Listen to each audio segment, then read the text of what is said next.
அந்த இஸ்லாமியர்கள் பொறுத்தவரைக்கும் வந்து தானங்கள் நெறைய பண்ணுவாங்க. தானங்கள்னா எப்படின்னா, பொதுவா ஒரு அமைப்பு ஜமாத் ஒரு அமைப்பு இருந்தா ஒரு வந்து ஒரு கஷ்டப்படுறவங்களுக்கு உதவி பண்ணுவாங்க. அவங்க வந்து ஒரு இஸ்லாமியர் ஒரு தெருவுல 100 வீடு 50 வீடுனா ஒரு பள்ளிவாசல் பொதுவான சொத்து இருக்கும். எப்படின்னா, அவங்க தாத்தா பாட்டன் காலத்துல ஒரு பொதுவான ஒரு சொத்து ஒன்று இருக்கும். அந்த இடத்துல ஒரு மசூதி இருக்கும். அது பொதுவான இடத்துல தான் இருக்கும். மசூதிங்கிறது வந்து ஒரு பொதுவான இடத்துல தான் இருக்கு. இவங்க என்ன இந்து அறநிலையக்கட்டளை இப்ப வந்து இந்து அறநிலையக்கட்டளை இருப்பாங்க. எல்லா கோயில் இருப்பாங்க. எல்லா இந்து கோயில் வந்து ஒரு அறநிலையக்கட்டளை கட்டுப்பாட்டுல இருக்கும். அவங்களுடைய வரவு செலவு எல்லாமே வந்து அந்த அறநிலை அந்த அந்த சமுதாயத்து இந்து சமுதாயம் அந்த அறநிலையத்தை சார்ந்து தான் இருக்கும். இப்போ அவங்க என்ன நினைக்கிறாங்கன்னா, இப்போ இருக்கிற அந்த பள்ளிவாசலோட வந்து அவங்களுக்கு என்ன பண்ணா மதரசாக்கு நிதி பண்ணுவாங்க. எல்லா மக்களும் உதவி பண்ணுவாங்க. இப்ப இந்த வகுப்பறைங்கிறது என்னன்னா, இப்ப இருக்கிற ஒட்டுமொத்த இஸ்லாமியர்கள் அந்த பொதுவான ஒரு சொத்து இருக்கு பாருங்க வகுப்பறை. அந்த சொத்து வந்து என்ன பண்ணாங்கன்னா, மாநில அரசு கட்டுப்பாடு ஆடிட்டிங்ல வரணும். அது வந்து ஒன்றிய அரசு நேரடி பார்வையில வரணும். இப்ப இந்த அறநிலையத்துறை மாதிரியும் இந்த இஸ்லாமியரோட வகுப்பறைக்கு ஒண்ணாக்கணும் முடிவு பண்ணது ஒன்றிய அரசு. இந்த சொத்தை வந்து அப்படி என்ன பண்ணாங்க? இல்ல இது எதுக்கு கொண்டு வராங்க அப்படின்னா, நாளைக்கு என்ன பண்ணுவாங்கன்னா, அது பொதுவான சொத்து இவங்க இது வந்து பொதுவான இடத்துல இருக்கு.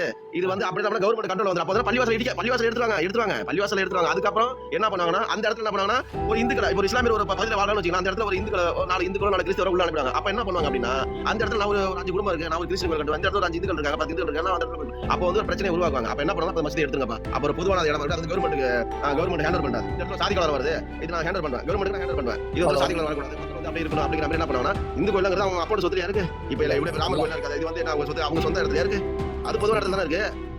இந்த நிலைப்பாடு தான் அடுத்தது எதுக்கு சரி இந்த நிலைப்பாடு எடுத்து அதுக்கு எப்படி கிறிஸ்டியன்ங்கிறது ஒரு கிறிஸ்டியன் அடுத்த டார்கெட் வச்சு பாருங்க. சூப்பர் நல்லா புரிஞ்சிச்சு. இதுதான் ராஜ் தமிழ். இதுதான் அந்த வகுப்பு வாரிய சட்டத்துக்கு வந்து உட்பட்டது. இதுதான் சூப்பர்.